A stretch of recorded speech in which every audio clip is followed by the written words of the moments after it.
வணக்கம்.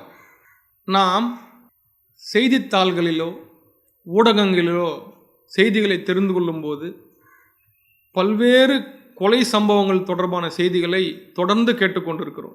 பெரும்பான்மையான இது போன்ற செய்திகள் நாம் கேட்கும்போது அவர்கள் ஒரு குறிப்பிட்ட ஒரு சொல்லை குறிப்பிடுகின்றார்கள். பழிக்கு பழியாக இந்த சம்பவம் நடந்தது. பழிக்கு பழி வாங்குதல் என்கின்ற அந்த ஒரு மனநிலை இந்த உலகத்தை ஒன்றுமில்லாமல் செய்துவிடும், சுடுகாடாக்கிவிடும். பெரியவர்கள் சொல்லுவார்கள், ஒரு அழுகிய பழம் அல்லது பூச்சி வைத்திருக்கக்கூடிய ஒரு பழம் தானாக மரத்திலிருந்து விழுந்து மண்ணாகிவிடும். நீ சென்று அதை பறித்து மண்ணில் போட்டு அழுக வைக்க வேண்டிய அவசியமில்லை. தானாக அழுகிய பழம் மக்கிவிடும். அதுபோல்தான் கெடுவான் கேடு நினைப்பான். தவறு செய்தவர்கள் தானாகவே அழிந்து விடுவார்கள்.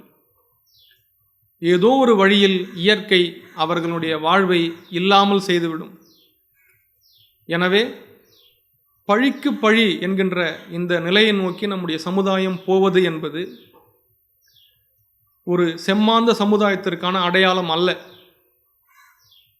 விட்டு கொடுத்தலும் அனுசரணையும் ஒத்துழைப்பும் தான் ஒரு சமுதாயத்தினுடைய முதிர்ச்சியை வெளிப்படுத்துவது.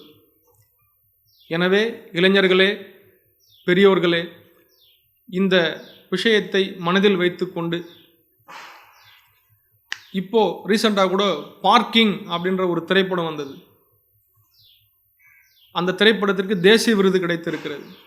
பழிக்கு பழியாக ஆர்வ கோளாறில் செய்கின்ற ஒரு செயல் எப்படி வாழ்வை நிம்மதி இல்லாமல் செய்கிறது, வாழ்வை அழிக்கிறது என்பதை அந்த திரைப்படத்தில் மிக தெளிவாக காட்டியிருந்தார்கள். நாம் எதிர்காலத்தை நினைத்து, நிரந்தரமானவற்றை நினைத்து, இந்த தற்காலிக உணர்வுகளுக்கெல்லாம் தீனி போடாமல் அடுத்த நிலைக்கு முன்னேறுவதை மட்டுமே வாழ்வினுடைய நோக்கமாக கொண்டு நாம் செயல்பட வேண்டும். பேராசிரியர் மூ அவர்கள் சொன்னது போல, நம்முடைய கடமையை செய்து கொண்டு நாம் கடந்து சென்று கொண்டே இருப்போம். அது ஒன்றே போதும். தவறு செய்பவர்களுக்கு நாமும் திரும்பவும் தவறு செய்கிறோம் என்கின்ற பேரில் நாம் செயல்பட்டால், பழிக்கு பழியாக செயல்பட்டால் அது தொடருமே தவிர நிறைவு பெறாது. தவறுதான் தொடரும், உண்மை நிலை நிற்காது. எப்போதுமே இருக்கக்கூடியது உண்மை மட்டும்தான். எனவே நாம் இந்த பழிக்கு பழி என்கின்ற அந்த நிலையை நோக்கி நம்முடைய மனதை செலுத்தாமல், விட்டு கொடுத்தவர்கள் கெட்டுப்போவதில்லை என்கின்ற அந்த நிலையில் நம்முடைய மனதை வைத்துக்கொண்டு முன்னேறுவோம்.